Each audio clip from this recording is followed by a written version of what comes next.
stay open. Stay open to the possibility of people. I never want my daughters, and I never wanted to feel so high that I was closed off and suspicious. Not wanting to let new people in, right? And that becomes very difficult when you're the president and the first lady. You could, close your life off so much, right? Because everyone might want something from you. But I always felt like, well, that's a loss, because if you close everybody out, then you miss some gems. We've tried to be open and find ways to let new people in our lives and develop new relationships. And what I tell my kids is trust your gut, because you'll know when people should be let out. But keep your aperture wide open. Let people in, but when they show you who they are, let them out quickly. And as the older you get, it's like, this one isn't working out. So let's just cut it quick, but stay open. You miss out on the goodness, the possibility, the opportunity, the new, right? And I never want to miss out on the new. I'd rather give people the benefit of the doubt, bring them in and let them disappoint me. It's like, I can deal with disappointment. I can get over hurt. But I don't want to lose the possibility of someone special coming in. Wow. That's the greater trade-off. That's right? so powerful. And it's proven to be the right approach. We've just met some wonderful people along this journey. And gosh, if I had closed myself off to that, I think of the friendships, the influences that I wouldn't have had. So I want my girls to stay open. I want them to be open people. You have to be open to all the possibilities. You can't live in your fortress and govern the people, right? And I think we benefited from the fact that we had to figure out how to be regular people in the White House because we had kids in school. And so we couldn't become just White House people. We had to get to know that community and go to parent-teacher conference and make friends with other parents because we wanted our kids' lives to be normal. But that, in a way, kept me connected with people and what they were really feeling and what their challenges were. And it keeps me open and empathetic to people because I'm engaged and I'm not sitting in my castle looking out at everybody else. Absolutely. So I found it particularly necessary in our role. Who am I trying to move? And where are they in this, right? And when you're the president of the United States, or the first lady, you have a big platform, I've always felt like I have a responsibility to set my feelings aside and think about, where are you? Why are you so angry? Where is your hate coming from? Because I can be mad at your hate. I can be mad that you just said something racist, or you knocked me down a peg, or you misjudged me. But if I'm trying to fix the relationship, I've got to understand, what are you going through? Where did that perception come from? What's your history? What puts you in this spirit of hate? Because that's going to dictate how we can even begin to have the conversation. Yes. I don't lose my authenticity in that because I know who I am, right? But I have to make room to understand who you are. That's either strategy or empathy. But to me, effective communication, especially if you're a leader, if you have the power, it requires a step back, right? And I think that's what going high is. And you're right, I think in this day and age, we've kind of supplanted that consideration because my feelings count. My voice has to be heard, which is also why I think we have to learn how to hear people throughout.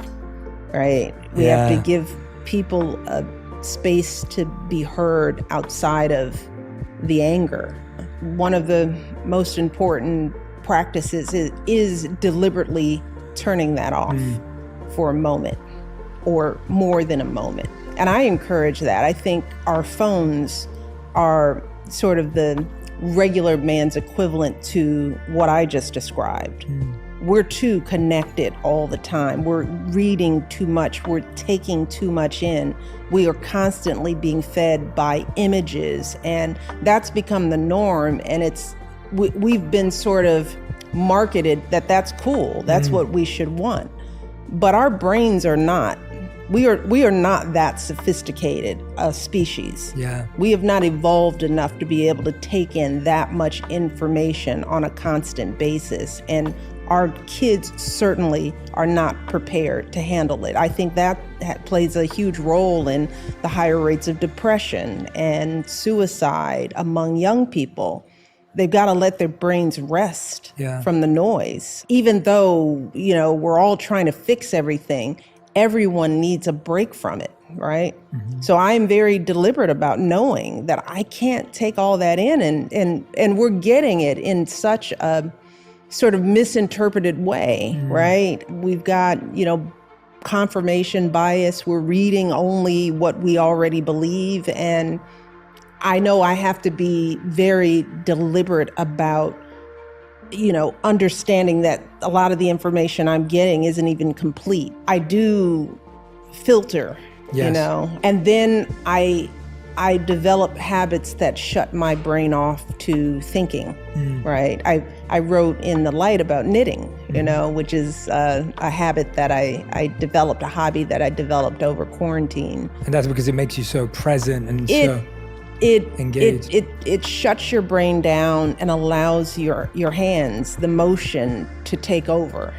And in that way, I found that it is meditative, right? And that's what meditation is. It's quieting your noisy mind. And some of us can't connect to meditation, but I think we need it.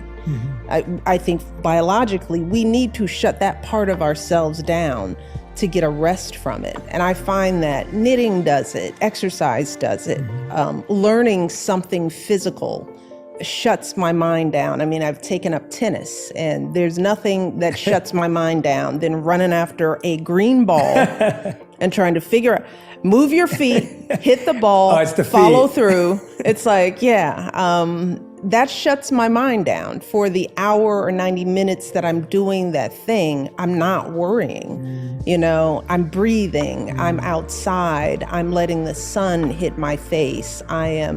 Those habits and routines of creating something, right?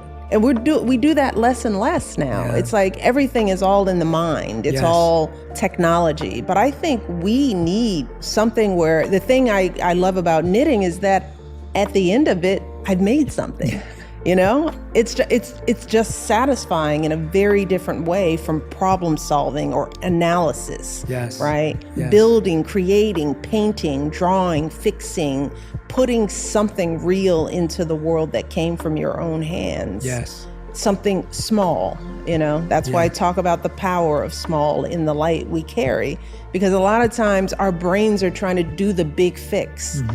And that's when we feel hopeless and we're tired, because most of us don't have the power to fix anything at a big scale. But we can focus on the small things that we have control over. Making a sweater for your daughter, helping mentor a child in your neighborhood, loving the children you bring into the world and making sure they have everything they need. That's where change happens, right? And when I do those kinds of activities, I meditate into that power, right? That small power, that there is satisfaction from hitting a stupid ball over a net, and getting a good swing out of it. It's like, it makes the day better because I served the ball right, or I finished a scarf.